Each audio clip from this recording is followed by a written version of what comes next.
കൃഷ്ണ കൃഷ്ണ കൃഷ്ണ ഹരേ രാമ രാമ രാമ ഹരേ ഹരേ. നമോ ഓം വിഷ്ണുപാദായ കൃഷ്ണപ്രേഷ്ഠായ ഭൂതലേ ശ്രീമതേ മഹാവിഷ്ണു ഗോസ്വാമിനിധി നാമിനി. നമോ ഓം വിഷ്ണുപാദായ കൃഷ്ണപ്രേഷ്ഠായ ഭൂതലേ ശ്രീമതേ ഭക്തിവേദാന്ത സ്വാമിനിധി നാമിനി. നമസ്തേ സരസ്വതേ ദേവേ ഗൗരവാണി പ്രചാരണേ നിർവിശേഷ ശൂന്യവാദി പാശ്ചാത്യദേശധാരണേ.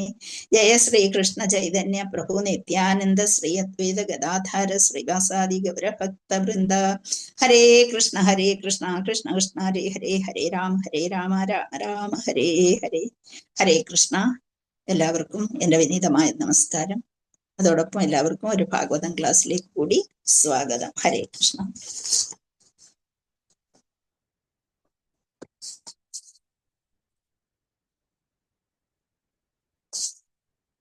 ഹരേ കൃഷ്ണ. അപ്പൊ നമ്മള് 17ാമത്തെ ചാപ്റ്റർ തീർത്ത് 18ലേക്ക് കടക്കുകയാണ് അല്ലെ. ഹരേ കൃഷ്ണ. ആർക്കെങ്കിലും അതിനെക്കുറിച്ച് ഒരു ചുരുക്കം പറയാൻ കഴിയുമോ? ഹരേ കൃഷ്ണ. എപ്പോഴും നിങ്ങൾ കേട്ടിരിക്കുകയാണല്ലോ ഭാഗവതം. അപ്പോഴേ പഠിച്ചതിനെ കുറിച്ച്, ഈ 17ാം ചാപ്റ്ററിൽ പഠിച്ചതിനെ കുറിച്ച് ആർക്ക് പറയാം അതിന്റെ ഒരു ചുരുക്കം? 18 ഇപ്പൊ പഠിപ്പിക്കുന്ന ശ്ലോകം 6 പഠിപ്പിച്ചോ? ഓ ശരി ശരി, ഓക്കെ ഓക്കെ.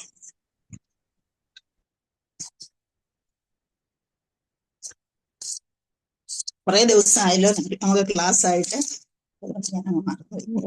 7ാമത്തെ ശ്ലോകം. ഹരേ കൃഷ്ണ. ഓക്കെ, ഹരേ കൃഷ്ണ. നമ്മള് ഇതിനകത്ത് എന്താണ്, പരീക്ഷത്ത് ബ്രാഹ്മണ കുട്ടിയെ എന്ത് ചെയ്യുന്നതായിട്ടാണ് ശപിക്കുന്നില്ല എന്നുള്ളത് നമ്മൾ മനസ്സിലാക്കി തിരിച്ച്. അപ്പൊ പരീക്ഷത്ത് ആ കുട്ടിയാൽ ശപിക്കപ്പെട്ടു, ബ്രാഹ്മണനാൽ ശപിക്കപ്പെടുന്നു. പക്ഷെ അദ്ദേഹം തിരിച്ചൊന്നും ചെയ്യുന്നില്ല എന്ന് നമ്മൾ കണ്ടു. എന്തായിരുന്നു ആ ബ്രാഹ്മണ ബാലന്റെ പേര്?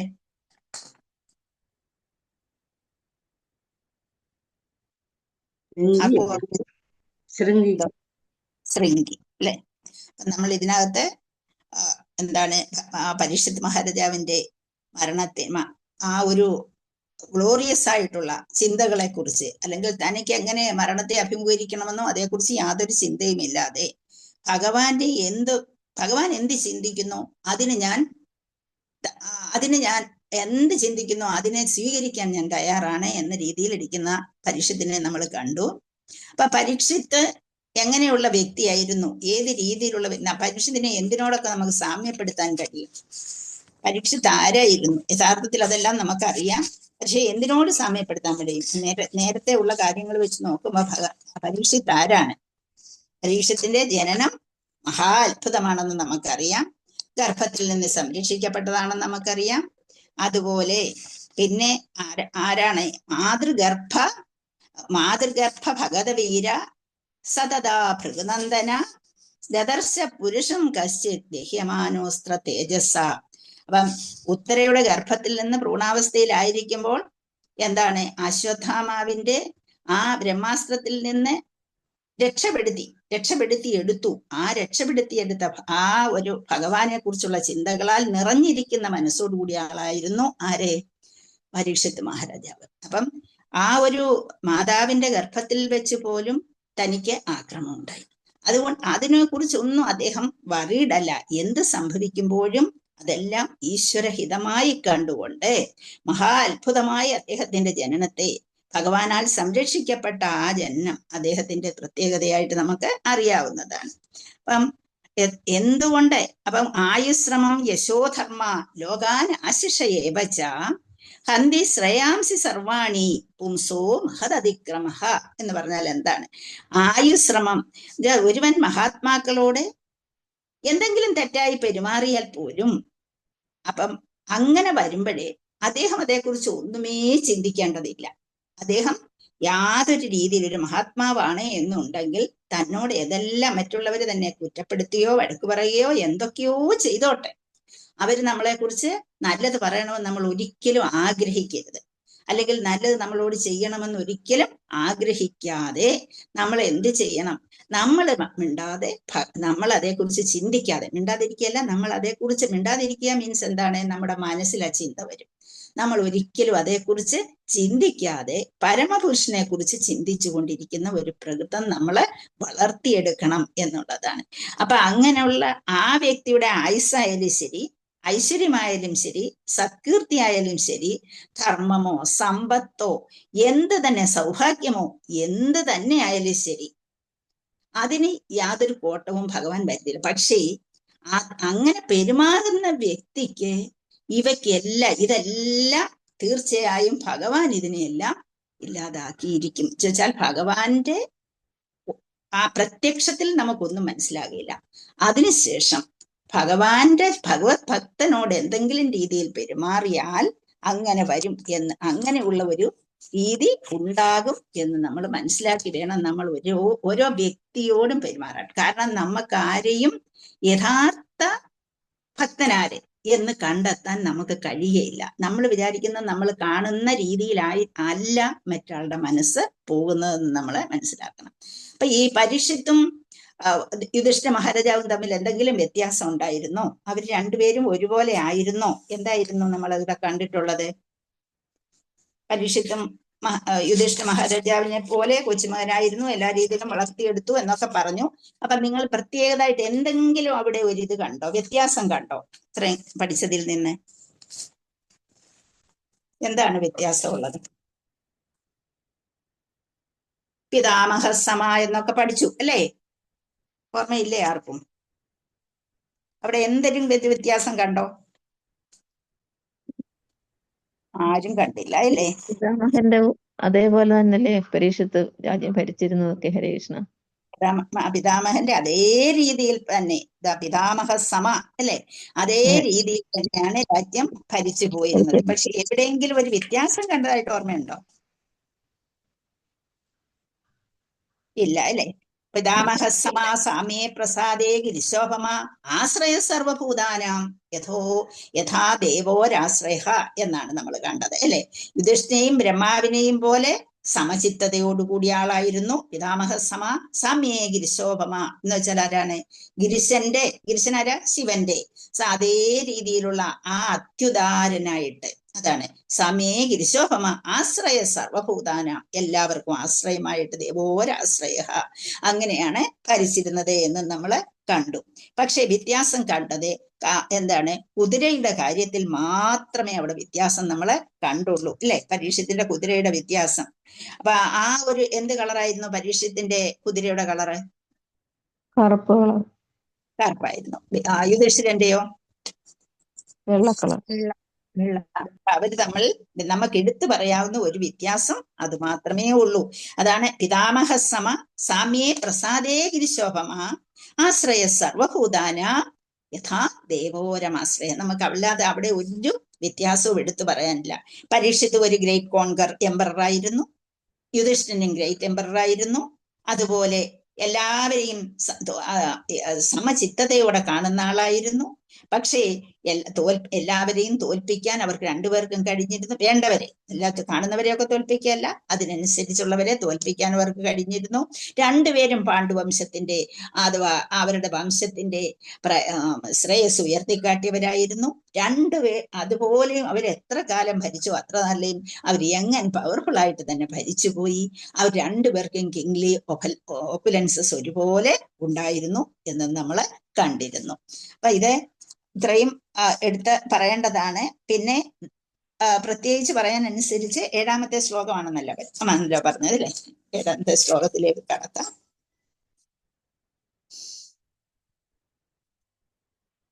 ഹരേ കൃഷ്ണ. അപ്പൊ 6ാമത്തെ ശ്ലോകത്തില് നമ്മൾ കണ്ടത് പരമദിവ്യോത്തമ കൃഷ്ണനായ ശ്രീകൃഷ്ണ ഭഗവാൻ ഈ ഭൂമി ഉപേക്ഷിച്ച് യാത്രയായ ആ ദിവസം അടുത്ത ക്ഷണത്തിൽ തന്നെ എല്ലാവിധ അധാർമിക പ്രവർത്തനങ്ങളെയും ത്വരിതപ്പെടുത്തുന്ന കരിസത്വം പ്രപഞ്ചത്തിൽ ആഗതമായി. നമ്മൾ കരിയെക്കുറിച്ചാണ് കേട്ടിക്കൊണ്ടിരുന്നത്. കരിസത്വം പ്രപഞ്ചത്തിൽ വന്നിരുന്നു എന്ന് പറഞ്ഞു. അപ്പം കരിസത്വത്തിന് ഭൂമിയിൽ തഴച്ചു വളരാനുള്ള സൗകര്യം ആദ്യം തന്നെ കിട്ടിയില്ല. ഭഗവാൻ അങ്ങോട്ട് പോയി കഴിഞ്ഞു, അതിൽ ചാടി കയറി. പക്ഷേ ആ കയറിയ ഉടനെ തന്നെ വന്ന് അവിടെ ഉണ്ടായിരുന്ന രാജാക്കന്മാരുടെ പ്രവർത്തന ഫലമായി അതിനെ തടച്ചു വളരാൻ വിട്ടില്ല എന്ന് നമ്മൾ കണ്ടു. ഇനി അടുത്ത ശ്ലോകം 8ാമത്തെ ശ്ലോകത്തിലേക്ക് പോകാം. ഹരേ കൃഷ്ണ. നാനുദ്വേഷ്ടികലിം സമ്രാട് സാരംഗ ഇവ സാരഭോഗ് കുശലാന്യാസു സിദ്ധ്യന്തി നേതരാണി കൃതാനിയത്. നാനുദ്വേഷ്ടികലിം സമ്രാട് സാരംഗ ഇവ സാരഭോഗ് കുശലാന്യാസു സിദ്ധ്യന്തി നേതരാണി കൃതാനിയത്. ന അനുദ്വേഷ്ടി, എന്ന് വെച്ചാൽ ഒരിക്കലുമില്ല. അനുദ്വേഷ്ടി, അനുദ്വേഷ്ടി മീൻസ് അസൂയുള്ളവര്. അനുദ്വേഷ്ടി. കലിം, കലിക്ക് സമ്രാട്ട് ചക്രവർത്തി, സാരംഗ എന്ന് വെച്ചാൽ സാരംഗന്മാരായി മധുപന്മാരെ പോലെ പ്രായോഗിക വീക്ഷണ സിദ്ധാന്തമുള്ളവരായി, ഇവ പോലെ സാരഭുക്ക്, സാരഭുക്ക് എന്ന് വെച്ചാൽ സാരാംശം സ്വീകരിക്കുന്നവൻ, കാര്യമായിട്ടുള്ളതിനെ ഇതിനെ എടുക്കുന്നവൻ. കുശലാനി ശുഭകരമായ വസ്തുക്കൾ, ആസു തൽക്ഷണം, സിദ്ധ്യന്തി വിജയിയായി തീരുക, ന ഇല്ല, ഇതരാണി അമംഗളകരമായവ, കൃതാനി അനുഷ്ഠിച്ച ശേഷം, യത് അത്രത്തോളം എന്നുള്ള വാക്കുകൾ. അപ്പം ന അനുദ്വേഷ്ടി കലിം സമ്രാട്ട് സാരംഗ ഇവ സാരഭുക്ക് കുശലാനി ആശു സിദ്ധ്യന്തി ന ഇതരാണി കൃതാനി യത്. അനുദ്വേഷ്ടി കലിം സമ്രാട് സാരംഗ ഇവ സാരഭുക് കുശലാനി ആശു സിദ്ധ്യന്തി ന ഇതരാണി കൃതാനി യത്. ഇത്രയും വാക്കുകളാണുള്ളത്. അതിൽ പുതിയ വാക്ക് എന്ന് പറയുന്നത് ഇതരാണി, അമംഗളകരമായിട്ടുള്ള വാക്കുകൾ. ഞാൻ അനുദ്വേഷ്ടി അസൂയ, വേറെ പുതിയ വാക്കുകളൊന്നും ഇതിനകത്ത് ഇല്ല. ഹരേ കൃഷ്ണ. ശ്ലോകം വായിച്ചോളൂ. ഹരേ കൃഷ്ണ. ഓം നമോ ഭഗവതേ വാസുദേവായ. ശ്ലോകം 7.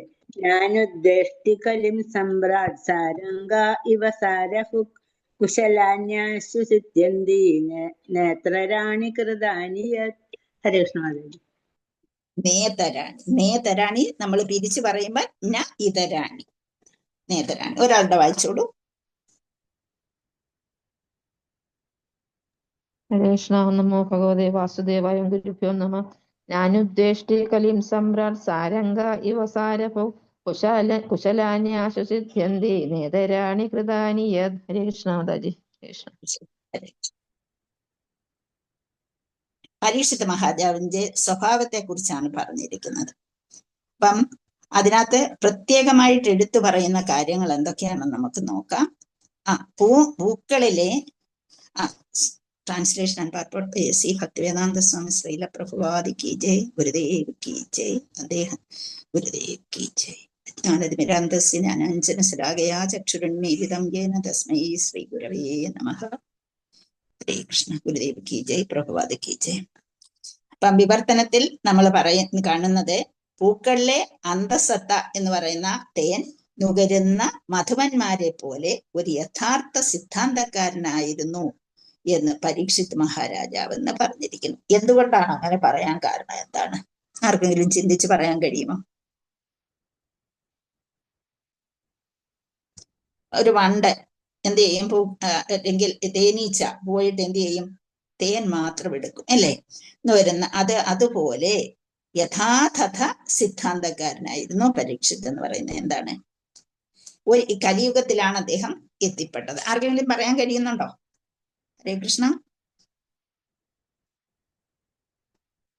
കാരണം പരീക്ഷിത് കലിയെ കാണുന്നു. കലിയെ കണ്ടപ്പോഴേ എന്താണ്? തൻ്റെ രാജ്യത്തിലെ ജനങ്ങളെ എന്ത് ചെയ്യാൻ തീർച്ചയായും ഉപദ്രവിക്കാൻ തയ്യാറായി വന്നിരിക്കുകയാണ്. കാരണം എന്തുകൊണ്ടാണ്? പശുവിനോട് പെരുമാറുന്ന രീതി, കാളയോട് പെരുമാറുന്ന രീതി കലി അപ്പോഴെന്താണ്? വേഷം കെട്ടി വന്നിട്ട് അവരെ ഉപദ്രവിക്കാൻ ശ്രമിക്കുന്നതാണ് കാണുന്നത്, അല്ലേ? അപ്പൊ അത് കണ്ടപ്പോൾ അവൻ മഹാദ്രോഹിയാണ് എന്ന് പറഞ്ഞ് കുറ്റപ്പെടുത്തി അവനെ ശിക്ഷിക്കുകയല്ല പരീക്ഷിത് ചെയ്തത്. എന്താണ് ചെയ്തത് പരീക്ഷിത്ത്? അവിടെ പരീക്ഷിത്ത് ശരിക്കും പറയും മതി. ഹരേ കൃഷ്ണ. അവന് വസിക്കാനുള്ള ഇരിപ്പിടം കൊടുത്തു. നേരത്തെ തന്നെ ക്വസ്റ്റ്യൻസ് ചോദിച്ചു, അല്ലേ? പരീക്ഷിത്ത് ചോദ്യങ്ങൾ ചോദിച്ചിട്ട് അവനിൽ നിന്ന് കാര്യങ്ങൾ ഗ്രഹിച്ച് അപ്പൊ നമ്മള് ഒരു വ്യക്തിയെ കാണുമ്പോൾ ആ വ്യക്തിയുടെ സ്വഭാവം അനുസരിച്ചുകൊണ്ട് അവൻ മോശമാണ് അല്ലെങ്കിൽ അവൻ നല്ലവനാണ്. നമ്മൾ സാധാരണക്കാരായ ആൾക്കാർ എന്താ ചെയ്യുന്നത്? ഒരു വ്യക്തിയെ കാണുമ്പോൾ തന്നെ അവരെ കുറിച്ച് ഒരു അണ്ടർസ്റ്റാൻഡിങ് നമ്മുടെ മനസ്സിലങ്ങുണ്ടാകും. അങ്ങനെ ആ അണ്ടർസ്റ്റാൻഡിങ് വെച്ച് പെരുമാറുക. ഇവിടെ അങ്ങനെയാണോ പരീക്ഷത്ത് ചെയ്തത്? പരീക്ഷത്ത് ആദ്യം എന്താണ് ചെയ്തത്? അവനെ കുറിച്ച് ആരാണ് ഇത് വന്നിരിക്കുന്നതെന്ന് ശ്രദ്ധിച്ചു. എന്നിട്ട് അവനോട് ചോദ്യങ്ങൾ ചോദിച്ചു. ചോദ്യങ്ങൾ അനുസരിച്ചിട്ട് അവൻ കൊടുത്ത ഉത്തരം മനസ്സിലാക്കി. അപ്പൊ അവൻ കൊടുത്തത് ആ ഉത്തരങ്ങളെല്ലാം മനസ്സിലാക്കിയതിന് ശേഷം അവൻ പറഞ്ഞ നല്ല കാര്യങ്ങളെ എന്ന് വെച്ചാൽ അവന് വസിക്കേണ്ട സ്ഥലമാണ്, ഈ യുഗമാണത് എന്ന് മനസ്സിലാക്കിക്കൊണ്ട് അവൻ പറഞ്ഞ നല്ല കാര്യങ്ങളെ കണക്കിലെടുത്തുകൊണ്ട്, സത്യമാണ് അവൻ പറഞ്ഞതെന്ന് മനസ്സിലാക്കിക്കൊണ്ട് അവന്റെ വാക്കുകൾക്ക് പ്രാധാന്യം കൊടുത്തുകൊണ്ട് അവൻ താമസിക്കാനുള്ള 4 സ്ഥലങ്ങള് കൊടുത്തു. ഏതൊക്കെയാ 4 സ്ഥലങ്ങള്? മദ്യശാല, ചൂതാട്ടം, വേശ്യാസ്ഥലം, അറവുശാല.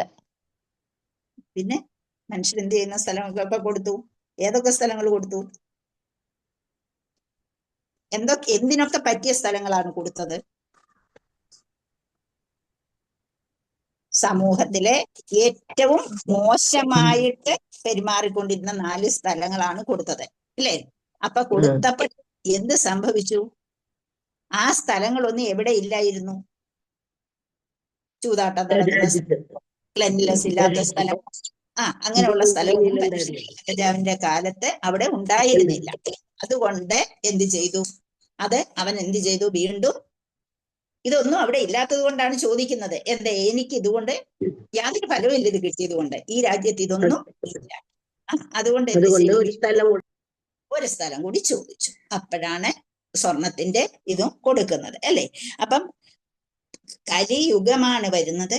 കലി പറഞ്ഞ കാര്യങ്ങളെ കുറിച്ച് മനസ്സിലാക്കി, അവന്റെ ഗുഡ് ക്വാളിറ്റിയെ കുറിച്ച് മനസ്സിലാക്കി. എന്നുവെച്ചാൽ അവന് കലിയുഗമാണെന്ന് വിചാരിച്ച് കലി ബാധിക്കും, ഏത് സമയത്തും നമ്മളെ കലി ബാധിക്കാം. അയ്യോ കലിയുഗം കലിയുഗം കലിയുഗം എന്നാണ് നമ്മൾ പറയുന്നത്.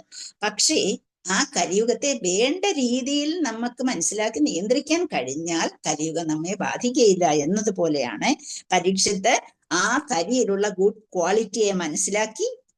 അപ്പം ആ ഒരു കലിക്കും മനസ്സിലായി എന്താണ്, താൻ എന്ത് ചെയ്താലും ശരി, അതൊന്നും ശരിയായ ഭക്തന്മാർക്ക് ബാധകമായിരിക്കില്ല എന്ന് കലിക്ക് അറിയാമായിരുന്നു.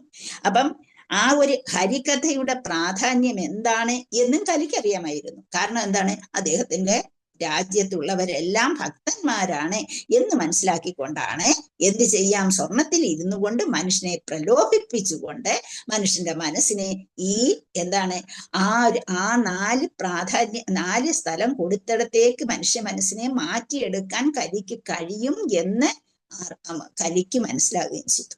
അതാണ് ഇവിടെ പ്രാധാന്യമായിട്ടുള്ളത്. അതുകൊണ്ടാണ് ആ ഒരു രീതിയിൽ വന്നത്. കാരണം സ്വർണം ഉള്ളിടത്ത് എപ്പോഴും വഴക്കും ലഹളയും ഒക്കെ ഉണ്ടാകാം, അല്ലെങ്കിൽ ആരെങ്കിലും മോഷ്ടിക്കാനുള്ള സാഹചര്യമുണ്ട്. അപ്പൊ അങ്ങനൊക്കെ വരുമ്പോഴേ ആ പ്രശ്നങ്ങൾ അവിടെ ഉദിക്കുകയും ചെയ്യും. അപ്പൊ കലിയുടെ കാലത്ത് എന്തെങ്കിലും പ്രശ്നം ഉണ്ടാകണം, പക്ഷേ അത് കലിക്ക് എന്നുവെച്ചാൽ അങ്ങനെ വരികയുള്ളൂ എന്ന് കലിക്കറിയാം. അപ്പൊ അതുകൊണ്ട് ഈ സ്ഥലങ്ങളൊന്നും എനിക്ക് കിട്ടാൻ പോകുന്നില്ല ഇവിടെ.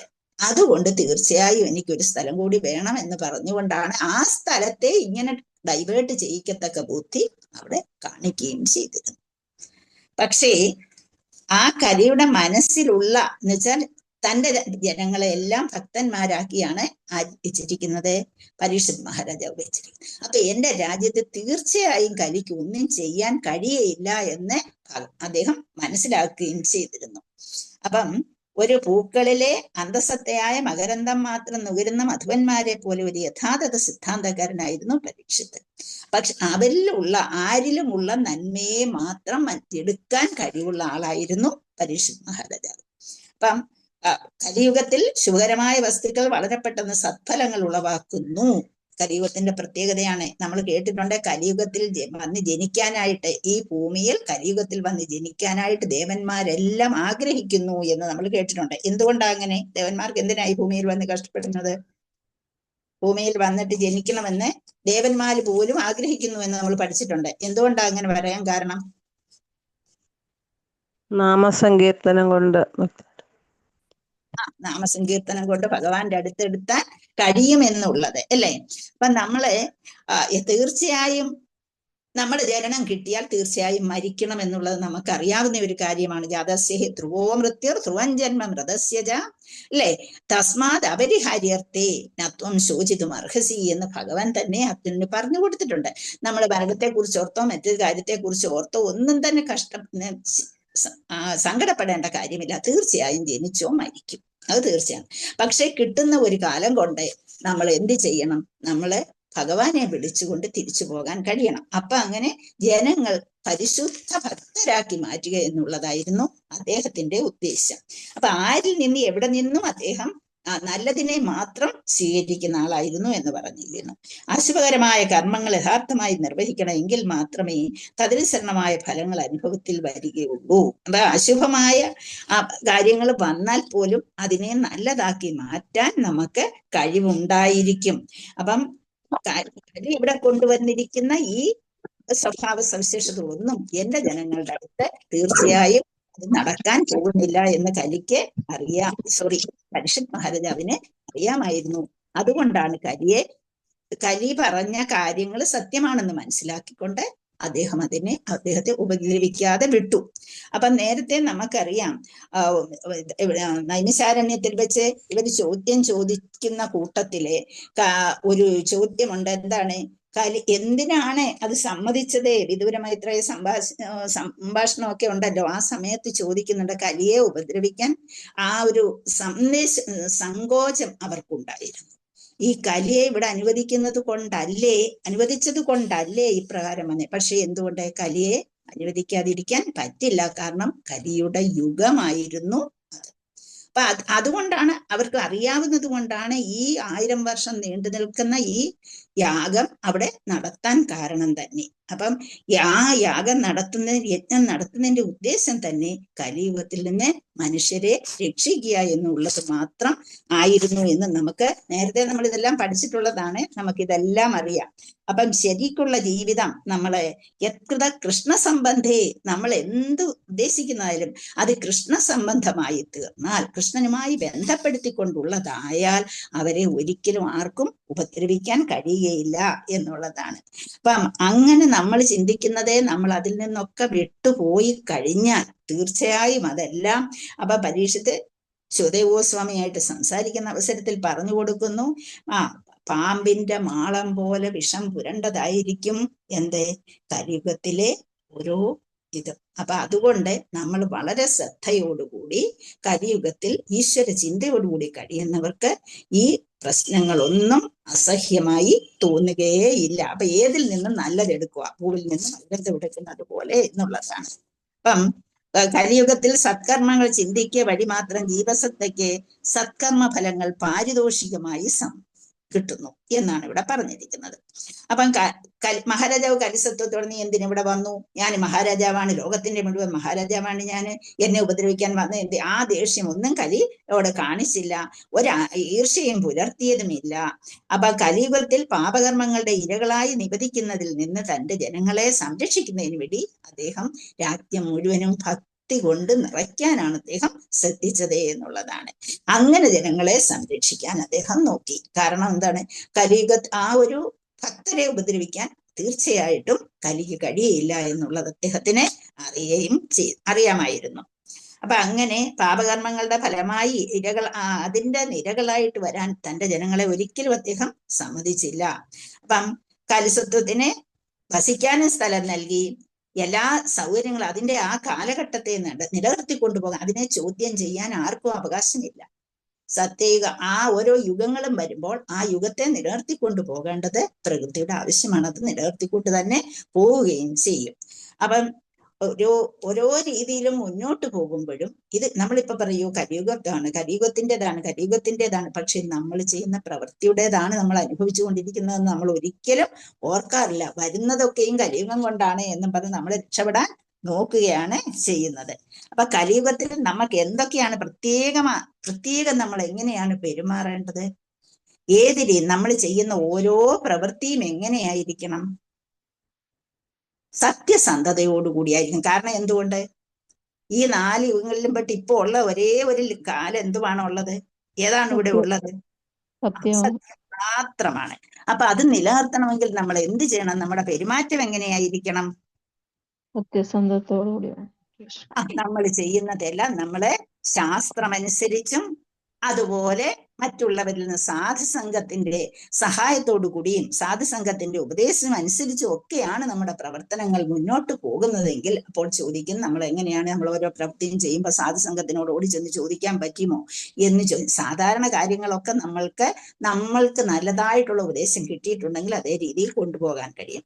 പക്ഷേ നമുക്കൊരു പ്രശ്നം വരുമ്പോൾ, ആവശ്യമായി വരുമ്പോൾ നമുക്ക് ചോദിക്കേണ്ടത് അതിന് പറ്റിയ ആൾക്കാരുമായിട്ട് അതിനെക്കുറിച്ച് ചർച്ച ചെയ്യണം. അപ്പൊ നമ്മളെ അത് സഹായിക്കുന്നത് എങ്ങനെയാണ്?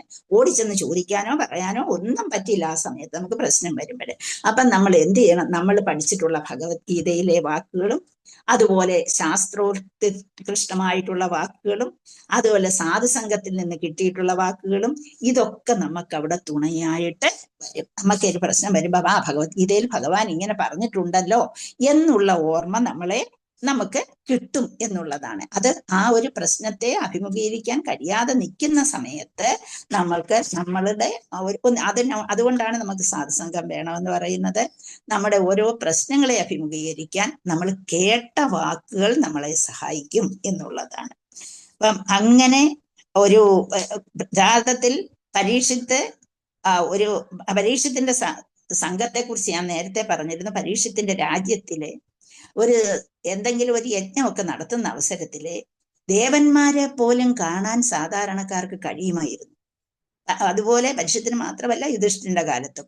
എങ്ങനെ എന്നുള്ളത് പറഞ്ഞാൽ അത്രമാത്രം നല്ലവരാക്കി ജനങ്ങളെ അവരെ മാറ്റിയിരുന്നു. അപ്പം ദേവന്മാരെ നമുക്ക് സാധാരണ ദേവന്മാര് നമ്മുടെ അടുത്ത് നിന്നാലോ നമ്മുടെ ഇവിടെ കൂടെ ഉണ്ടായാലും നമുക്ക് കാണാൻ കഴിയില്ല.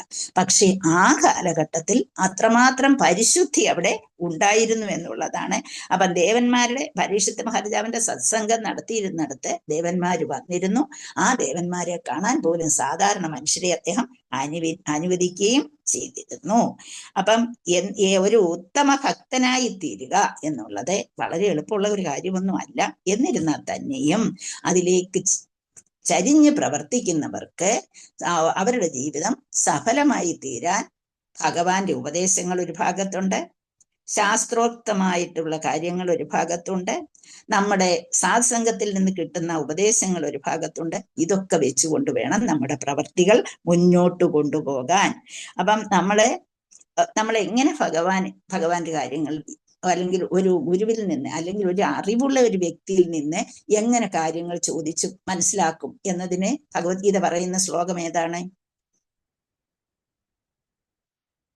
നമ്മളൊരു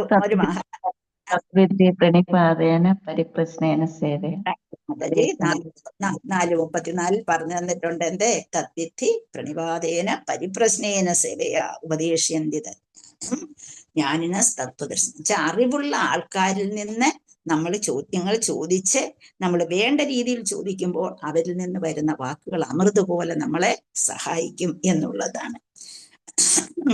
പരീക്ഷിത്ത് ലോകം മുഴുവൻ സന്ദർശിച്ചു. എന്തിനു വേണ്ടിയാണ് ലോകം മുഴുവൻ ചുറ്റി സഞ്ചരിച്ചത്? എന്തിനായിരുന്നു?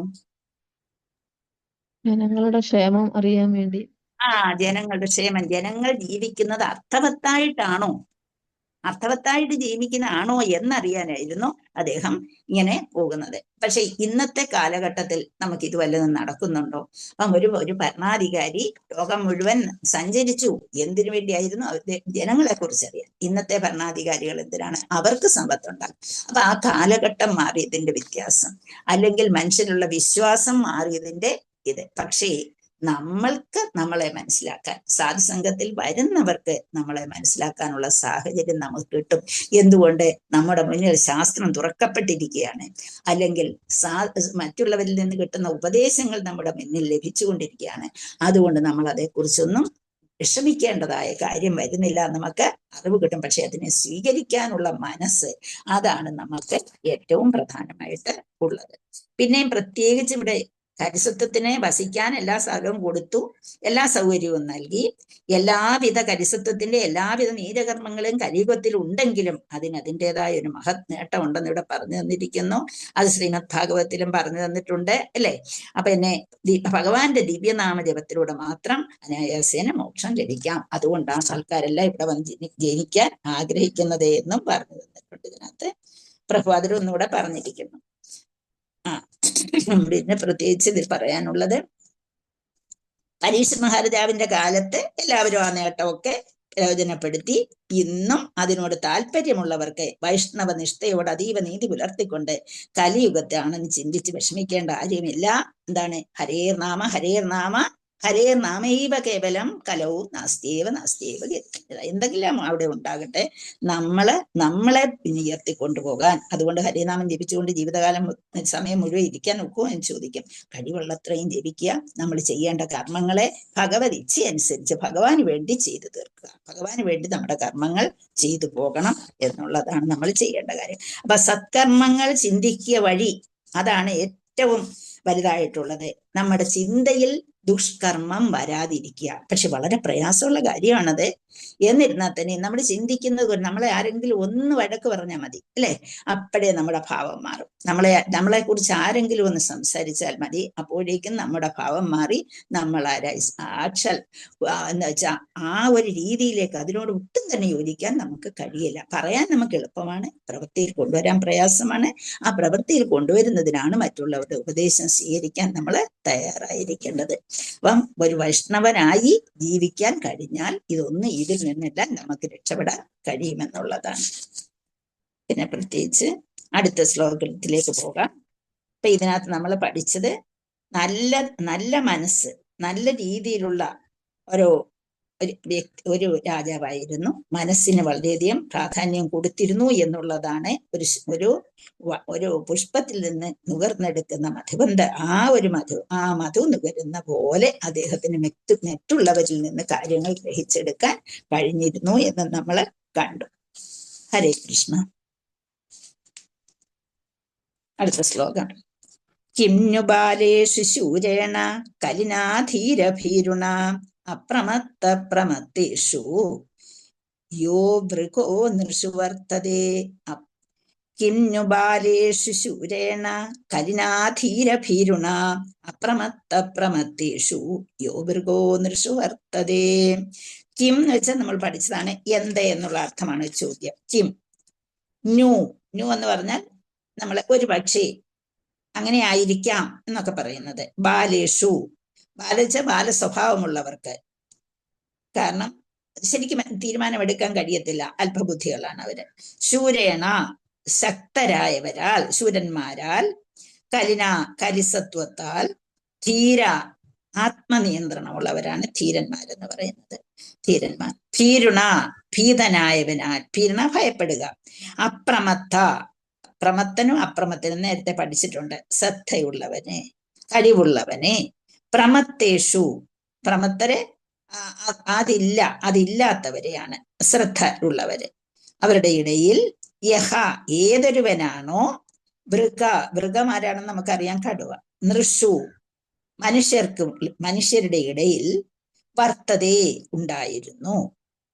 കിന്നു ബാലേഷു ശൂരേണ കലിനാധീര ഭീരുണ അപ്രമത്ത പ്രമത്തേഷു യോ ഭൃഗോ നൃഷു വർത്തതേ. ഹരേ കൃഷ്ണ. ശ്ലോകം വായിച്ചോളൂ.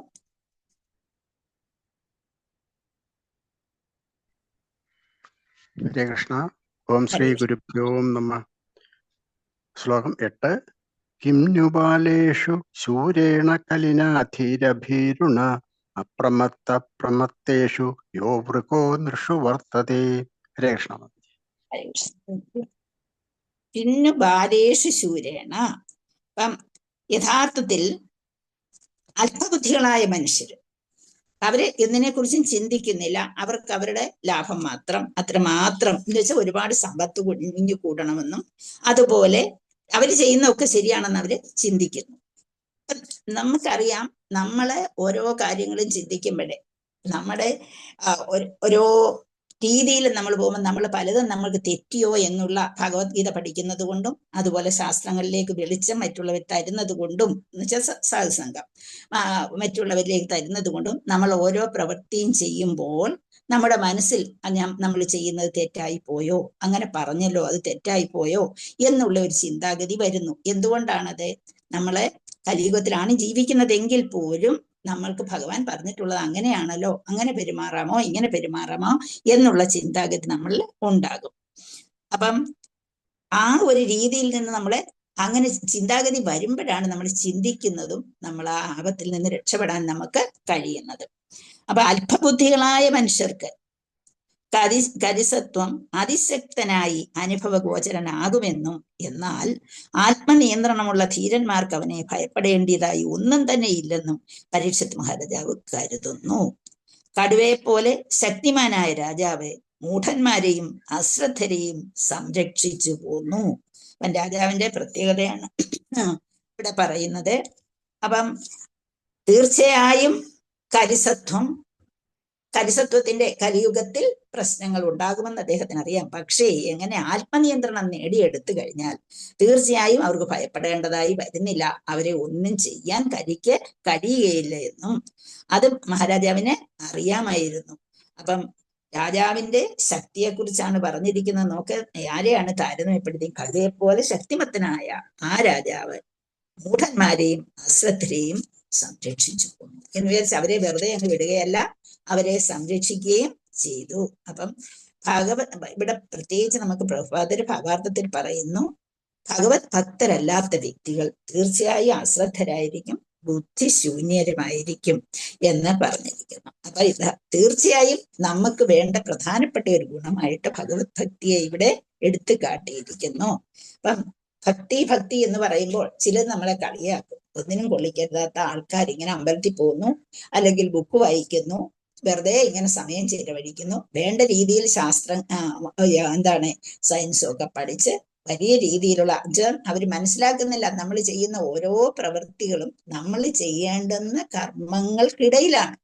അല്ലാതെ ആ കർമ്മങ്ങളെ വേണ്ടെന്ന് വെച്ചിട്ടല്ല. നമ്മൾ ചെയ്യുന്ന ഓരോ കർമ്മങ്ങൾ, നമുക്ക് വേണ്ട ആവശ്യമുള്ള കർമ്മങ്ങളെല്ലാം നമ്മൾ ചെയ്യുന്നുണ്ട്. പക്ഷെ നമ്മുടെ മാനസിക ഭാവത്തിലാണ് വ്യത്യാസമെന്ന് ആർക്കും മനസ്സിലാകുകയില്ല. വെളിയിൽ നിൽക്കുന്നവർക്ക് മനസ്സിലാകില്ല. ഒരു യഥാർത്ഥ ഭക്തനെ കുറിച്ചാണ് ഞാൻ പറയുന്നത്. ഒരു യഥാർത്ഥ ഭക്തൻ പലതും ചെയ്തെന്നിരിക്കും. അവർ ചെയ്യുന്നത് എന്താണെന്ന് മറ്റുള്ളവർക്ക് മനസ്സിലാക്കിയെടുക്കാൻ കഴിയുകയും ഇല്ല ഒരിക്കലും. ഇവിടെ ഭഗവത് ഭക്തരല്ലാത്തവർ കലിയുടെ പ്രവൃത്തികൾക്കിരയായി നിവദിക്കുകയും ചെയ്യും എന്ന് പറഞ്ഞിട്ടുണ്ട്. അപ്പൊ പരീക്ഷത്ത് മഹാരാജാവിനാൽ അനുവർത്തിക്കപ്പെട്ട കർമ്മശൈലികളെ സ്വീകരിക്കാൻ നമ്മൾ തയ്യാറാകണം. അതായത് പരമപുരുഷന് ഭക്തിയുത സേവനം ചെയ്യുക എന്നുള്ളതാണ് ഇവിടെ പറഞ്ഞത്. അപ്പൊ നമ്മുടെ പ്രവൃത്തി എന്തായിരിക്കണം? നമ്മൾ ഭഗവാന് വേണ്ടി ഭക്തിയുത സേവനം ചെയ്യാൻ തയ്യാറായാൽ മാത്രമേ, അപ്പോൾ നമുക്ക് ഭക്തിയുത സേവനം ചെയ്യുന്ന ഒരു വ്യക്തിയെ ഭഗവാൻ സംരക്ഷിച്ചു കൊള്ളും എന്നുള്ളത് ഉറപ്പ് നമ്മുടെ മനസ്സിൽ ഉണ്ടാകുകയും ചെയ്യണം എന്നുള്ളതാണ്. അപ്പൊ നമ്മൾ വിചാരിക്കുകയോ ഭഗവാൻ എന്തെല്ലാം കാര്യങ്ങൾ ചെയ്തിരിക്കുന്നു, എത്ര പേരെ വധിച്ചിരിക്കുന്നു, ഏതെല്ലാം രീതി. പക്ഷെ ഭഗവാന്റെ ആഗമനോപദേശം എന്തൊക്കെയായിരുന്നു അതെല്ലാം ഭഗവാൻ ചെയ്തിട്ടാണ് തിരിച്ചു പോയത്. അല്ലാതെ ഭഗവാൻ ഒന്നും ബാക്കി വെച്ചിട്ടല്ല പോയത് എന്ന് നമുക്ക് അറിയാം. അപ്പൊ ഇത് ഭഗവാൻ എന്തൊക്കെ ചെയ്യണമോ, സമൂഹത്തിൽ ആരോഗ്യകരമായ ഒരവസ്ഥ കൊണ്ടുവരിക, അത് യഥാർത്ഥത്തിൽ ഒരു വിവേകമുള്ള സമൂഹത്തെ വാർത്തെടുക്കുക എന്നുള്ളത് എല്ലാവരെയും ഒരേ രീതിയിൽ കൊണ്ടുപോകുക എന്ന് പറയുന്നത് അസാധ്യമാണ്. എന്തുകൊണ്ടാണ് അത് അസാധ്യമെന്ന് പറയാൻ കാരണം എന്താണ്? എല്ലാവരെയും ഒരുപോലെ കൊണ്ടുവരിക എന്നുള്ളത് എന്താണ് കാരണമായിട്ട് നിൽക്കുന്നത്? നമുക്കൊന്ന് ഉദ്ദേശിച്ച് നോക്കിയാൽ എന്ത് പറ്റും? എന്തുകൊണ്ടാണ് അങ്ങനെ പറയാൻ കാരണം? എല്ലാവരെയും ഒരുപോലെ വിവേകമുള്ള ഒരു സമൂഹത്തെ വാർത്തെടുക്കുക, അത് എല്ലാവർക്കും ഒരുപോലെ ഒരേ അവസ്ഥ കൊണ്ടുവരിക, ഇതൊക്കെ സാധ്യമാണോ? അല്ല. എന്തുകൊണ്ടല്ല? പലർക്കും പല ത്രിഗുണങ്ങൾ ത്രിഗുണങ്ങളുണ്ട്. ഒരു വശത്ത് നമ്മുടെ മനസ്സ് ഈ ഗുണം, അതിന് വേണ്ടി ഭഗവാൻ എടുത്ത മെഷർമെന്റ് എന്തായിരുന്നു? ഭഗവാൻ എങ്ങനെ ജീവിക്കാനാണ് പറഞ്ഞത്? വർണ്ണാശ്രമധർമ്മം. എന്തിനായിരുന്നു വർണ്ണാശ്രമധർമ്മം കൊണ്ടുവന്നത്? അവരവരുടെ എന്നാലോചിക്കൂ, വർണ്ണാശ്രമധർമ്മം എന്തിനു വേണ്ടിയാണ് കൊണ്ടുവന്നത്? നമ്മുടെ നമ്മുടെ എന്താണ് ജീവിതത്തിന്റെ നമ്മളിലുള്ള ചിന്താഗതിയുടെ വ്യത്യാസമനുസരിച്ച് നമ്മളിൽ കൂടുതൽ ഓരോ രീതിയിലും പെട്ടവരെ, ബുദ്ധി അനുസരിച്ചും ജീവിത രീതി അനുസരിച്ചും പ്രകൃതമനുസരിച്ചും ഒക്കെ നമ്മൾ വിവിധ രീതിയിലാണ് മനുഷ്യര്. അങ്ങനെ വിവിധ രീതിയിലുള്ളവർക്ക് അവർക്ക് അനുയോജ്യമായ രീതിയിൽ വസിച്ചുകൊണ്ട് ഓരോ രീതിയിലും അങ്ങനെ ജീവിച്ചുകൊണ്ട്, ഇപ്പം ബ്രാഹ്മണരായിട്ടൊരു വിഭാഗം ഉണ്ടെന്ന് പറയുന്നു. അപ്പം ഏറ്റവും ബുദ്ധിയുള്ള ആൾക്കാര്, മറ്റുള്ളവർക്ക് കാര്യങ്ങൾ പറഞ്ഞ് മനസ്സിലാക്കി കൊടുക്കാൻ കഴിയുന്ന ആൾക്കാര്, വേണ്ട രീതിയിൽ സമൂഹത്തെ കൊണ്ടുപോകാനുള്ള ഉപദേശം നൽകാൻ കഴിയുന്ന ആൾക്കാര്, രാജാവിനെ പോലും ഉപദേശിക്കാൻ കഴിയുന്ന ആൾക്കാര്, അങ്ങനെയുള്ളവരൊരു വിഭാഗമായിട്ട് നിൽക്കുക. പിന്നെ എന്താണ്, രാജ്യത്തെ സംരക്ഷിക്കാൻ കഴിയുന്ന ആ ഒരു ഭാഗം ആൾക്കാരെ, സമൂഹത്തെയും രാജ്യത്തെയും, അങ്ങനെ ഒരു വിഭാഗം. അപ്പൊ ഇവരെല്ലാവരെയും ഒരുപോലെ കൊണ്ടുപോകാൻ പറ്റും. അതുപോലെ പണം ഉണ്ടാക്കുന്നവരെ, കൃഷി ചെയ്യുന്നവരെ, അല്ലെങ്കിൽ മറ്റുള്ളവർക്ക് സേവനം ചെയ്യുന്നവരെ, അപ്പൊ അങ്ങനെ അവർക്കെല്ലാം ഒരുപോലെ പറ്റുമോ എന്ന് വെച്ചാൽ മനുഷ്യന്റെ ആ ഭാവത്തിനനുസരിച്ച്, മനുഷ്യനുള്ള ആ പ്രകൃതത്തിനനുസരിച്ച് ശൂദ്രൻ അവരുടെ ജോലി ചെയ്യുന്നു എങ്കിൽ പോലും അവർക്കും ഉന്നതിയിലേക്ക് എത്താൻ കഴിയും. എങ്ങനെ? അവർ ചെയ്യുന്ന പ്രവൃത്തിയെ ഭഗവാന് അർപ്പിച്ചുകൊണ്ട് ചെയ്ത് അവർക്കും പിന്നീട് അവരുടെ മനസ്സിനെ സ്വസ്ഥമാക്കിക്കൊണ്ട് അവർക്കും ഉന്നതിയിലേക്ക് എത്താൻ കഴിയും. അപ്പൊ ഈ ഒരു ജന്മം കൊണ്ട് തീരുന്നതല്ല ഒരു ജീവിതം എന്ന് പറയുന്നത്. അപ്പൊ അവർ ചെയ്യുന്ന പ്രവൃത്തികൾ ഭഗവാൻ അനുസരണമായി ചെയ്തുകൊണ്ട് മറ്റുള്ളവരെ സംരക്ഷിക്കുന്ന രീതിയിൽ ചെയ്തുകൊണ്ട് മുന്നോട്ട് പോകുമ്പോൾ അവർക്കും ഒരു നാളിൽ എന്താണ് ഭഗവാനിലേക്ക് എത്താനുള്ള സൗകര്യം. ഇപ്പം ബ്രാഹ്മണർക്ക് മാത്രമേ ഭഗവാനിൽ എത്താവൂ എന്നൊന്നുമില്ല. നമ്മൾ ചെയ്യുന്ന ഇവൻ എന്താണ്, ഒരു ഇറച്ചി വെട്ടുകാരനെ പോലും ഭഗവാൻ സ്വീകരിക്കും. എന്തുകൊണ്ട്? അവൻ ചെയ്യുന്ന പ്രവൃത്തിയോടുള്ള ആ ഒരു പ്രത്യേകത തന്നെ, എനിക്കിതേ ചെയ്യാൻ കഴിയുന്നുള്ളൂ എന്നുള്ള ഒരു സംരക്ഷണം, അത് ആ ഒരു ചിന്താഗതി. നമ്മൾ എന്ത് ചെയ്യും? നമ്മൾ പല കഥകളും നമ്മൾ അതേക്കുറിച്ചൊക്കെ കേട്ടിട്ടുണ്ട് അല്ലേ? നാരദര് ഒരു ബ്രാഹ്മണനെ കണ്ട് സംസാരിച്ചതും, അതുപോലെ ഷൂ പോളിഷ് ചെയ്യുന്ന ആളിനെ കണ്ട് സംസാരിച്ചതും. അപ്പൊ അവര് ഭഗവാനോട്, ഞാൻ കഥ പറഞ്ഞിട്ടുള്ളതാണ്, അതുകൊണ്ട് പറയാത്തത്. അത് പിന്നീട് അവര് ഭഗവാന്റെ അടുത്തേക്ക് പോയപ്പോ അവർക്ക് രണ്ടുപേർക്കും അറിയേണ്ടത് എന്തായിരുന്നു? തനിക്കിനി തങ്ങൾക്ക് ഇവിടെ എത്ര നാൾ താങ്ങാൻ കഴിയും, തങ്ങേണ്ടതായിട്ട് വരുമെന്നുള്ളത്. ബ്രാഹ്മണൻ വിചാരിച്ച് എനിക്ക് ഉടനെ പോകാമെന്ന് വിചാരിച്ചു. ഭഗവാൻ എന്താണ് പറഞ്ഞത്? ഭഗവാൻ എന്താ പറഞ്ഞത്? ബ്രാഹ്മണനും അറിയണം ഇനി എത്ര കാലം ഭൂമിയിൽ ജീവിക്കുന്നെന്ന്, ഷൂ പോളിഷ് ചെയ്യുന്ന ആളിനും അറിയണം. പക്ഷേ എന്താണ് ഭഗവാൻ പറഞ്ഞത്? എന്താണ്? ആ ഷൂ പോളിഷ് ചെയ്തുകൊണ്ടിരിക്കുന്ന വ്യക്തി അവൻ ഉടൻ തന്നെ എൻ്റെ അടുത്ത് വരും, മറ്റവൻ ഇനി എത്രയോ കാലം കിടക്കുന്നു. ആർക്ക്? ബ്രാഹ്മണൻ എന്ന് പറഞ്ഞു. അപ്പൊ ബ്രാഹ്മണനിൽ എത്തിയത് കൊണ്ട് അവിടെ ഭഗവാൻ അങ്ങ് സ്വീകരിക്കുമെന്നൊന്നുമില്ല. ബ്രാഹ്മണ വേഷത്തിലാണ് ഇരിക്കുന്നതെങ്കിലും അവന്റെ മനസ്സ് എത്രയോ താഴെയാണ് ഈ ഷൂ പോളിഷ് ചെയ്യുന്ന വ്യക്തിയേക്കാൾ എന്നുള്ള കഥകളൊക്കെ നമ്മൾ കേട്ടിട്ടുണ്ട്. അപ്പൊ ഓരോ വ്യക്തിയും ചെയ്യുന്ന ജോലിയിൽ ആത്മാർത്ഥതയോടുകൂടി ചെയ്യുക. മറ്റുള്ളവരെ സേവിക്കുന്നതായാലും ശരി, കൃഷി ചെയ്യുന്നതായാലും ശരി, കച്ചവടം നടത്തുന്നതായാലും ശരി, ചെയ്യുന്ന പ്രവൃത്തി വളരെ ആത്മാർത്ഥതയോടുകൂടി അതിനെ ആരിലേക്ക് സമർപ്പിച്ചുകൊണ്ട് ഭഗവാനിലേക്ക് ഞാൻ ചെയ്യുന്ന ജോലി ഭഗവാൻ വേണ്ടിയാണ് ചെയ്യുന്നത് എന്ന ഭാവത്തോടുകൂടി ഭഗവാനിലേക്ക് സമർപ്പിച്ചുകൊണ്ട് ചെയ്യുന്നവർക്ക് എന്ത് കിട്ടും? തീർച്ചയായും അവരെ ഭഗവാൻ വളരെ കാര്യമായിട്ട് തന്നെ സ്വീകരിക്കുന്നൊക്കെ നമ്മൾ കേട്ടിട്ടുള്ള കഥകളാണ്. അപ്പൊ അവരെ ഇപ്രകാരം മനസ്സിനെ ഉയർത്താൻ നമ്മൾ ശ്രമിച്ചാൽ തീർച്ചയായും നമുക്ക് എത്രയും വേഗം ഭഗവാന്റെ അടുത്തേക്ക് എത്താൻ കഴിയുകയും ചെയ്യും. അപ്പം ആ ഒരു ഭക്തിയാണ് നമ്മളെ മുന്നോട്ട് കൊണ്ടുപോകേണ്ടത് എന്നുള്ളതാണ്. അപ്പൊ ഇവിടെ രാജാവിന് എന്തുകൊണ്ട് ഇങ്ങനെ ചെയ്തു എന്നുള്ളത് ചോദ്യം വരുമ്പോൾ നമുക്ക് ഉത്തരമായി നൽകാവുന്നത് എന്താണ്? ആ ഒരു ഏതെല്ലാം രീതിയിൽ എങ്ങനെയൊക്കെ നിയന്ത്രിച്ചാലും നമ്മുടെ ആത്മാ നിയന്ത്രണം നമ്മൾ നേടിയെടുക്കാൻ നമ്മളെ ശ്രമിക്കണം. എങ്ങനെ നേടിയെടുക്കാൻ കഴിയും എന്നുള്ളത് നമ്മൾ ആരിൽ നിന്ന്? അറിവുള്ള വ്യക്തികളിൽ നിന്ന് കേൾക്കുക, ശാസ്ത്രപരമായ കാര്യങ്ങൾ മനസ്സിലാക്കാൻ നോക്കുക. അതുപോലെ എപ്പോഴും നമ്മളോടൊപ്പം നമ്മളെപ്പോഴും ഏതെങ്കിലും ഒരു ഭക്തസംഘത്തിൽ, ഏതെങ്കിലും ഒരു സംഘത്തിൽ നമ്മൾ ഉണ്ടാകണം. അത് നമ്മളെ ഉയർത്തിക്കൊണ്ടു പോകുന്നതുമായിരിക്കണം എന്നുള്ളത് നമ്മൾ മനസ്സിലാക്കിയെടുക്കുക.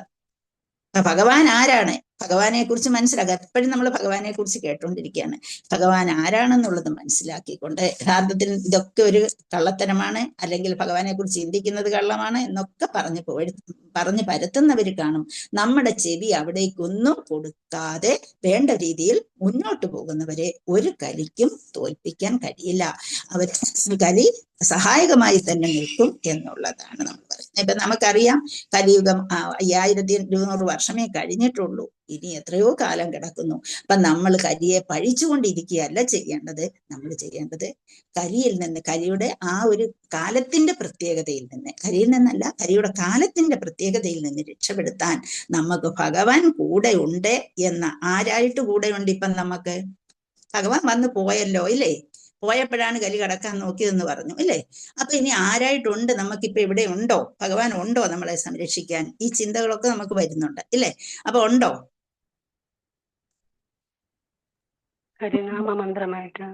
ആ, ഭഗവാൻ പോയി കഴിഞ്ഞപ്പോ എന്തായി വന്നു? മഹാപ്രഭു കാരുണ്യനായിട്ട്, അതികാരുണ്യവാനായ ആ മഹാപ്രഭു വന്നിട്ട് നമ്മളെ ഓരോരുത്തരെയും രക്ഷപ്പെടുത്താനായിട്ട്, കാരണം കലിയുഗത്തിൽ ഇതെല്ലാം വരുമെന്നറിഞ്ഞുകൊണ്ട് കലിയുഗത്തിൽ നമ്മളെ സംരക്ഷിക്കാനായിട്ട് മഹാപ്രഭു നമ്മുടെ കൂടെ ഉണ്ട് എന്നുള്ള ആ ചിന്ത നമ്മളുടെ മനസ്സിൽ എപ്പോഴും ഉണ്ടാകണം. മഹാപ്രഭു നമ്മുടെ കൂടെ, നാമം ജപിക്കുമ്പോൾ എപ്പോഴും നമ്മൾ ഈ അതിശ്രദ്ധയോടുകൂടി മഹാപ്രഭു പറഞ്ഞു തന്നിരിക്കുന്ന കാര്യങ്ങളെ അതുപോലെ തന്നെ ചിന്തിച്ചുകൊണ്ട് നമുക്ക് നാമം ജപിക്കുകയും മനസ്സിലാക്കുകയും നമ്മുടെ പ്രവൃത്തികളും അതുപോലെയായി തീരുകയും ചെയ്യാം. അപ്പൊ മഹാപ്രഭു ഉണ്ടായിരുന്ന സമയത്തും അതുപോലെ ദുഷ്ടന്മാരായ ആൾക്കാരുണ്ടായിരുന്നു. മഹാപ്രഭുവിന് അവരെയൊക്കെ നിയന്ത്രിച്ച് കൊണ്ടുവരാൻ കഴിഞ്ഞു. അപ്പൊ നമുക്കറിയാം, എന്താ വെച്ചാൽ ഈ ഭാരതം മുഴുവൻ പര്യടനം നടത്തിയിട്ട് ഇപ്പം ഒരാള് ഇങ്ങനെ ഭാരത പര്യടനമൊക്കെ നടത്തിയപ്പം നടത്തിക്കൊണ്ടിരുന്ന കാര്യത്തെക്കുറിച്ച് ശ്രീല പ്രഭുപാദരെ പറഞ്ഞു കൊടുത്തുകൊണ്ടിരുന്ന സമയത്ത് ഒരാൾ ചോദിച്ചു, മഹാപ്രഭു ഭഗവാനാണെന്ന് പറയുന്നു, മഹാപ്രഭു ഇവിടെ വന്ന് ഈ ഭാരതത്തിൽ മാത്രം എന്തിനാണ് പര്യടനം നടത്തിയത്? വേറെ എങ്ങോട്ടും പോകാഞ്ഞത് എന്താണ്? മറ്റു രാജ്യങ്ങളിൽ പോയി എന്തുകൊണ്ട് ഇതെല്ലാം പറഞ്ഞു കൊടുത്തില്ല എന്നൊക്കെ ചോദിച്ചപ്പോ പ്രഭുപാദര് പറഞ്ഞു, അതിനല്ലേ എന്നെ വിട്ടത്. മഹാപ്രഭു പോകാനിരുന്നപ്പം മഹാപ്രഭു എന്നെ വിട്ടില്ലേ, അതിനു വേണ്ടിയാണ് എന്നെ വിട്ടതെന്നാണ് പ്രഭുപാദര് പറഞ്ഞത്. അപ്പൊ പ്രഭുപാദര് പോയി ഈ ലോകത്തിന്റെ എല്ലാ ഭാഗത്തും ഇത് പരത്തി കൊടുത്തു. എല്ലാവർക്കും ഇത് മനസ്സിലാക്കത്തക്ക രീതിയിൽ പറഞ്ഞു കൊടുക്കുകയും ചെയ്തു. പക്ഷെ കൊടുത്തെന്ന് വിചാരിച്ച് എല്ലാവരും ഒരുപോലെ ശ്രദ്ധിച്ചെന്നും വരില്ല, കേൾക്കിട്ടെന്നും വരില്ല. പക്ഷെ മനസ്സിലാക്കാൻ ശ്രമിക്കണമെന്ന് മാത്രമേ നമുക്ക് പറയാൻ പറ്റുള്ളൂ. അങ്ങനെ വിവേകമുള്ള ഒരു സമൂഹത്തെ വാർത്തെടുക്കാൻ നമുക്ക് കഴിയണം. ഒരു രാജാവിന് അത് കഴിഞ്ഞു, പരിഷത്ത് മഹാരാജാവിന് അത് കഴിഞ്ഞു. ഇന്നത്തെ കാലഘട്ടത്തിൽ അത് കഴിയുന്നില്ല. അതിന്റെ പ്രത്യേകതയാണ് നമ്മളിവിടെ കാണുന്നത്. ഹരേ കൃഷ്ണ. അടുത്ത ശ്ലോകം. ഉപവർണിതമേതദ്വാ പുണ്യം പാരീക്ഷിതം മയാ വാസുദേവ കഥോഭേദം ആഖ്യാനം യഥപൃച്ഛത. ഉപവർണിതം എന്ന് വെച്ചാൽ എല്ലാം വിശദീകരിച്ചു, മിക്കവാറും എല്ലാം വിശദീകരിച്ചു. ഉപവർണിതം ഏതത്, അവയെല്ലാം, ഏതത് വഹ, ഏതദ്വഹ എന്നാണ് കിടക്കുന്നത്. അപ്പം ഉപവർണിതം ഏതത് വഹ, വഹ എന്ന് പറഞ്ഞാൽ അങ്ങേക്ക്, പുണ്യമായിട്ടുള്ളത്, പരീക്ഷത്തിനെ സംബന്ധിച്ച്, മയാ ഞാൻ മുഖേന, വാസുദേവ ശ്രീകൃഷ്ണ ഭഗവാന്റെ, കഥ ആഖ്യാനങ്ങൾ, ഉപേദം അതിനോടനുബന്ധിച്ച്, ആഖ്യാനം പ്രസ്താവനകൾ, യത് എന്ത്, അപ്രച്ഛത അങ്ങ് എന്നോട് ചോദിച്ചറിഞ്ഞു. ഉപവർണിതം ആയിട്ടുള്ള കാര്യങ്ങൾ എന്നുള്ളതാണ് ഉപവർണിതം. മിക്കവാറും എല്ലാം ഞാൻ വിശദീകരിച്ചു കഴിഞ്ഞു, അവയെല്ലാം പറഞ്ഞു കഴിഞ്ഞു. അപ്പം ആ പരിഷത്ത് മഹാരാജാവിനെ കുറിച്ച് വിശദീകരിക്കുന്ന കാര്യങ്ങളെ കുറിച്ച് പറയണം. ആഖ്യാനം പ്രസ്താവനകൾ, അപ്രച്ഛത അങ്ങ് എന്നോട് ചോദിച്ചറിഞ്ഞു കഴിഞ്ഞിരിക്കുന്നു. ശ്ലോകം വായിച്ചോളൂ. ഹരേ കൃഷ്ണ. ഓം നമോ ഭഗവതേ വാസുദേവായ. ഉപവർണിതമേതദ്വാ പുണ്യം പാരീഷിതം മയാ വാസുദേവാഖതോപേദമാഖ്യാനം യഥപൃച്ഛത. ഹരേ കൃഷ്ണ. ഇതിനകത്ത് പറയുന്നു, ഞാൻ എല്ലാം ഡിസ്കസ് ചെയ്ത് കഴിഞ്ഞു. എന്താണ്? നീ എന്നോട് എന്തൊക്കെ ചോദിച്ചോ അതൊക്കെ ഞാൻ പറഞ്ഞു തരുന്നു. എന്തൊക്കെയാണ്? വയസ്സായിട്ടുള്ള മഹാരാജാവിനെ കുറിച്ചുള്ള വിശദീകരണങ്ങൾ ഭഗവാനുമായി ബന്ധപ്പെടുത്തിയാണ് ഞാൻ പറഞ്ഞു തന്നത് എന്നാണ് ഇവിടെ പറയുന്നത്. അപ്പം അതിലെ ശ്രീല പ്രഭുപാദിക്ക് ജയ് വിവർത്തനം. ഹേ ഋഷിശ്രേഷ്ഠരെ, താങ്കൾ എല്ലാവരും ആവശ്യപ്പെട്ടതുപോലെ പുണ്യാത്മാവായ പരിശുദ്ധ മഹാരാജാവിന്റെ പുരാവൃത്തവുമായി ബന്ധപ്പെട്ട ശ്രീകൃഷ്ണ ഭഗവാന്റെ കഥാഖ്യാനങ്ങളെ കുറിച്ച് മിക്കവാറും എല്ലാം തന്നെ ഞാനിപ്പോൾ വിശദമാക്കി കഴിഞ്ഞു എന്ന് പറഞ്ഞിരിക്കുന്നു. ഇതെവിടെയാണ്, ഇതാരാണ് പറയുന്നത്, എവിടെ വെച്ചാണ് പറയുന്നത്?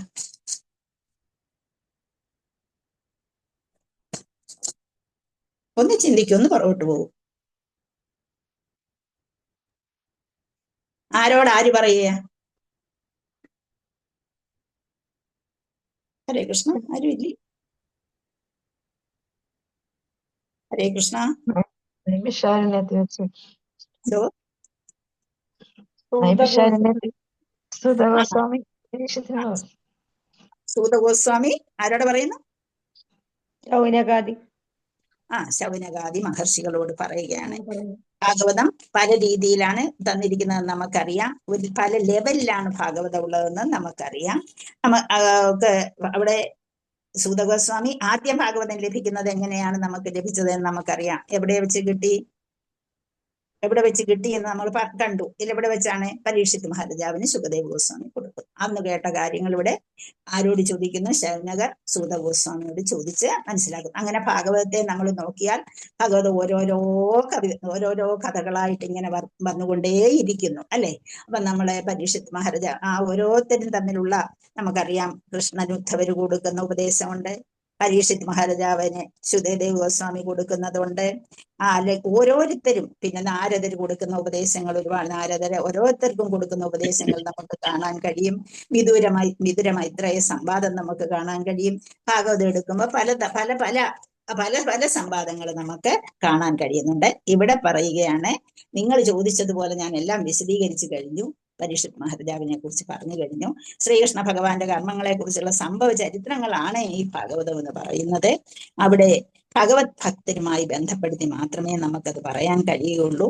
അപ്പം ഭഗവത് ഭക്തരെ ബന്ധപ്പെടുത്തിയുള്ള പുരാവൃത്തങ്ങൾ ശ്രീകൃഷ്ണ ഭഗവാന്റെ കർമ്മങ്ങളിൽ തികച്ചും അഭിन्न. അപ്പം ആ ഭഗവത് ഭക്തരെ കുറിച്ചുള്ള കാര്യങ്ങൾ പറയുമ്പോഴേ മറ്റ് ഭഗവാന്റെ കാര്യങ്ങൾ തന്നെയാണ് അതെന്ന് പറയാം. അവിടെ യാതൊരു വ്യത്യാസവും ഇല്ല. ഭഗവാനും ഭക്തനും, ഭക്തരെ കൈവെള്ളയിലാണ് ഭഗവാൻ കാത്തു സൂക്ഷിക്കുന്നത് എന്നുള്ളതാണ്. അപ്പൊ ഭഗവത് ലീലകളെയും ശുദ്ധ ഭഗവത് ഭക്തരുടെ കർമ്മങ്ങളെയും ആദരപൂർവമായ താല്പര്യത്തോടുകൂടി വീക്ഷിക്കുന്നു, അല്ലെങ്കിൽ സമാന രീതിയിൽ വീക്ഷിക്കുന്നു എന്നുള്ളതാണ്. അപ്പൊ നമ്മുടെ ഓരോ ഭക്തരുടെയും കർമ്മങ്ങളായാലും ശരി, പ്രവർത്തികളായാലും ശരി, അതിനെ ഭഗവാൻ എത്രമാത്രം വില കൊടുക്കുന്നതാണ് എന്ന് നമുക്ക് നമ്മൾ പഠിക്കുമ്പോൾ നമുക്ക് അറിയാൻ, മുന്നോട്ട് പോകുമ്പോൾ നമുക്ക് അറിയാൻ കഴിയും. അപ്പൊ ഭക്തരെ എന്തു പറഞ്ഞാലും ഭക്തരുടെ കാര്യങ്ങളെല്ലാം ഭഗവാന്റെ സ്വന്തം കാര്യത്തിന് അപ്പുറത്താണ് ഭഗവാൻ കണ്ടിരുന്നത് എന്നും, എങ്ങനെയാണ് മഹാരാജാവിനെ എന്തിനു വേണ്ടി പരീക്ഷിത് മഹാരാജാവിനെ കൊണ്ടുപോയി എന്നൊക്കെ ചോദ്യങ്ങൾ നമുക്ക് ചോദിക്കാം. അതെന്തുകൊണ്ട് എന്നുള്ളതെല്ലാം പറയുകയാണ് ഇവിടെ ചെയ്തത്. അപ്പൊ അതാണ് ഇവിടെ പറഞ്ഞു തന്നിരിക്കുന്നത്. ഹരേ കൃഷ്ണ. നമുക്ക് എന്തെങ്കിലും സംശയമുണ്ടോ? ഹരേ കൃഷ്ണ. സമയമായി.